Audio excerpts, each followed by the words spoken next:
El tema se lo adelantábamos cuando comenzamos esta edición de Visión 7 Central. Tiene que ver con el fiscal Alberto Nisman. En las últimas horas acusó por encubrimiento a la presidenta Cristina Fernández, por encubrir a Irán luego del pacto firmado con ese país, recordemos, corroborado por el Congreso de la Nación. Así es, Nisman pidió indagatoria no solamente para la presidenta de la Nación, Cristina Fernández, sino también para Luis D'Elia, Esteche de Quebracho, el Cuervo y el Cuervo Larroque.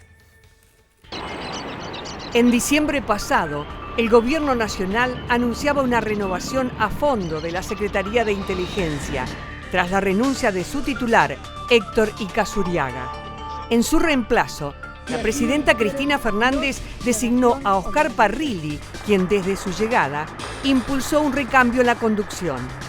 La noticia más fuerte fue el desplazamiento de Jaime Estiuso, el jefe de operaciones de la Secretaría. Trabajaba allí desde fines de 1972. Le dicen Jaime Estiuso. Sí. Las sospechas sobre el desempeño de Estiuso eran de larga data. El exministro de Justicia Gustavo Vélez sostuvo públicamente que Estiuso encabezó un poder paralelo en seguridad y espionaje y que además reportaba en mayor medida a Washington y Jerusalén que a la Casa Rosada. Lograr la extradición de estas personas. El fiscal especial a cargo de la investigación del atentado de 1994, quien vincula a Irán con la autoría del ataque, acusa a la presidenta Cristina Fernández y al canciller Héctor Timerman de encubrir a los sospechosos a través de la firma del acuerdo aprobado por el Congreso Nacional. Estamos en presencia de una decisión ridícula, absolutamente ridícula. La Constitución Nacional dice en el artículo 99, inciso 11, que el único funcionario habilitado en este país para firmar convenios de la Argentina como país soberano con otro país soberano es la presidenta de la Nación. Pero no vale por sí mismo si no es el Congreso, artículo 75, inciso 22, el que lo aprueba. Estamos en una situación absolutamente extraña porque la presidenta pudo haber firmado un acuerdo que no rige porque tendría que estar legislado de la contraparte que no lo ha legislado, con lo cual no rige. Y nos encontramos con este tipo de imputaciones. Un ridículo absoluto. El secretario general de la presidencia, Aníbal Fernández, conectó la decisión de Nisman con los cambios en inteligencia. También reveló un encuentro con el fiscal Nisman acompañado del ex-ESIDE Jaime Estiuso. Cuando discutíamos la recuperación de las notas rojas, las red notes por parte de Interpol, trabajamos en consecuencia y eso significaba que iba a haber reuniones en Lyon, donde se reúne Interpol, donde está la sede de Interpol.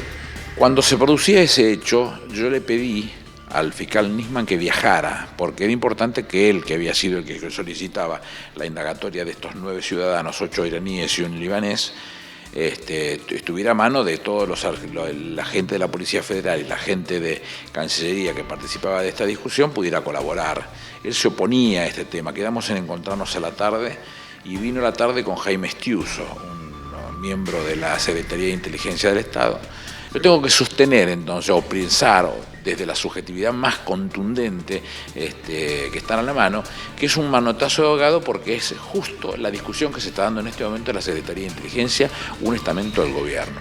Es una desproporción, es un sinsentido, no encuentran ninguna razón, salvo en el manotazo de ahogado propio de la relación que tenía con otras estructuras existentes en el gobierno y que ya no existen más. En 2011, el sitio Wikileaks evidenció las otras relaciones de Nisman y los intereses de la Embajada de Estados Unidos en la causa AMIA. Nisman se había disculpado ante la sede diplomática por no haber avisado que pediría la detención del expresidente Carlos Menem por presunto desvío de la pesquisa en los primeros años de la investigación. Según surgió del cable, Washington estaba interesado en focalizar la causa contra los exfuncionarios iraníes, a los que el propio fiscal ya había acusado. Sobre este tema, por supuesto, hubo repercusiones por parte de entidades judías. Tal es el caso de Julio Scholzer, presidente de la DAIA, quien comentó que se reunió con el fiscal Nisman y que le entregó material de la causa. Bueno, lo que nosotros hemos hecho inmediatamente de conocer por vía periodística este tipo de denuncias que hizo el fiscal Nisman. Fuimos a verlo, autoridades de la AMIA y de la DAIA, mantuvimos una conversación con el fiscal donde nos dio los pormenores de su presentación y nos entregó un pequeño resumen de lo que había sido su presentación. Indudablemente todavía no nos han facilitado una presentación de 300 hojas, que es la que él presentó ante el juzgado del doctor Lijo. Nosotros, como una entidad muy respetuosa de la justicia, sabemos que hay un fiscal que ha hecho una denuncia y un juez que va a evaluar la denuncia. Y a partir de ahí, de la misma manera que hemos hecho cuando hemos tenido sentencias adversas, por ejemplo, en el marco de la constitucionalidad del memorándum, nosotros recurrimos a la Cámara y hoy está en casación y iremos, si es necesario, a la Corte. Nosotros somos respetuosos de la justicia. La denuncia del fiscal Alberto Nisman es por encubrimiento. Luis Brustein, buenas noches, Luis. Sí, el fiscal Nisman fue designado en la unidad fiscal AMIA en el año 2004, casualmente de la misma forma que los fiscales que acaba de designar la procuradora Gils Carbó. En ese momento el procurador era Esteban Rigui y se conformó esta unidad fiscal para hacer una investigación, porque la investigación que había llevado antes el juez Galeano se llegó a la conclusión de que no servía nada y quedaron todos en libertad.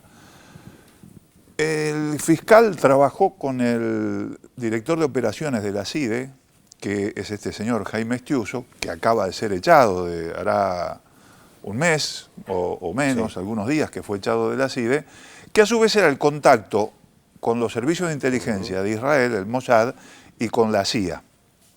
Prácticamente estos dos servicios de inteligencia fueron los que aportaron la mayor parte del caudal de información, con lo cual el fiscal armó su investigación.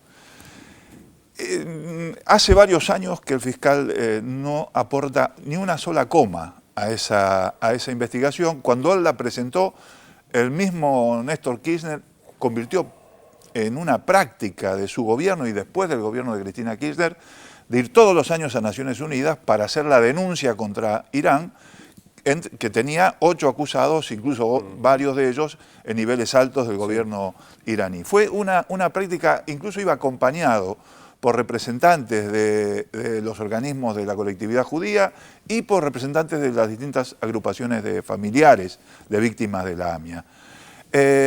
Durante muchos años el fiscal Nisman no produjo una sola prueba más. Se trajo a juristas internacionales, abogados norteamericanos, para ver de qué manera se podía hacer avanzar esta causa.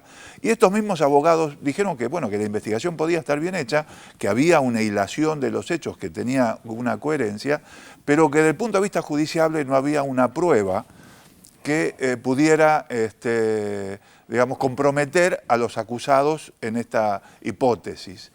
De esta manera surge esta memorándum de acuerdo donde el fiscal Nisman se opone junto con Stiuso. Y ahí es esta reunión que habla Aníbal Fernández, del fiscal junto con Stiuso, que se van a quejar con Aníbal Fernández por esta propuesta del memorándum y de viajar el fiscal a Teherán. Claro, lo que dice, entre otras cuestiones, o es parte de la denuncia de Nisman, que a partir de la firma de este acuerdo o memorándum con Irán, recordemos, Luis, ratificado a través del Congreso de la Nación, se está encubriendo a Teherán, se está encubriendo a Irán. Por eso pide la indagatoria de la presidenta, del canciller, de otros dirigentes. Hay una cosa que, digamos, en este país, con la situación que hay dentro de la justicia, la crisis que tiene la justicia argentina en este momento, muy politizada, llena de intereses corporativos y demás, es difícil saber esto cómo puede evolucionar. Pero lo real, por lo menos lo que yo leí en la prueba, porque uno puede decir eso, pero judicialmente lo tiene que probar. Claro. Tiene que haber una prueba donde la presidenta Cristina Fernández de Kirchner aparezca o quede involucrada en lo que dice, en lo que lo acusa este fiscal. Si no, es una patraña y verdaderamente el fiscal que no produjo una coma buscando a los responsables o pruebas para juzgar a los responsables de la AMIA, sin embargo se le ha pasado este último tiempo haciendo estos 300 fojas supuestamente para explicar esta conspiración para lograr la impunidad de los acusados iraníes. Y con esto te quiero decir una cosa, casi todo es, escuchas a un ciudadano que no es ni siquiera, no es funcionario de la embajada iraní, ni es funcionario de la comunidad, de la colectividad islámica en Argentina, es un ciudadano que se supone que es contacto con los iraníes, donde este hombre habla, y en ningún momento habla, ni siquiera en esas escuchas habla de impunidad. Y de todo lo demás es una construcción que se hace alrededor de estas escuchas, donde se incorpora que Delía, que no es funcionario del gobierno argentino, dijo tal cosa, que son cosas que este hombre, que está hablando por teléfono con alguno de Irán, va diciendo, ¿no? Entonces dice, habló con Delía, habló con Esteche, y después dice que además de Esteche y Delía se comunicaban con el gobierno a través de Larroque. Es una especie de historieta donde no hay prueba consistente que pueda involucrar a la presidenta o lo que fuera. O sea, es una evaluación que hace Nisman de un relato que no tiene prueba ni asidero en lo real, en lo concreto. Es una típica historia de las que generan los organismos de inteligencia, los servicios de inteligencia, que pueden tener mucho impacto mediático, pero que después cuando se llevan a la justicia no tienen forma de ser probadas. No sé cómo será, el juez Ariel Lijo es el que al que recibió esta denuncia. Es grave la situación, es muy grave por lo que puede generar en la colectividad judía argentina. Yo creo que aquí las autoridades comunitarias tienen que tener mucho cuidado de no dejarse arrastrar por la intención de este fiscal, que es generar una situación que en la Argentina nunca hubo, de tanta intranquilidad con la colectividad argentina, con un gobierno que además es el que en la historia de este país es el que más altos funcionarios tiene. Es verdaderamente absurdo, digamos, si uno lo ve en el contexto político, en el contexto real, fuera de todo maniqueísmo, de toda actitud opositora, oficialista o lo que fuera, es absolutamente irreal. Es un relato que solamente se puede explicar por internas, a nivel de internas políticas o internas en los servicios de seguridad. Luis, por supuesto hay más repercusiones sobre esta denuncia del fiscal. Vamos a continuar seguramente con este tema. Gracias.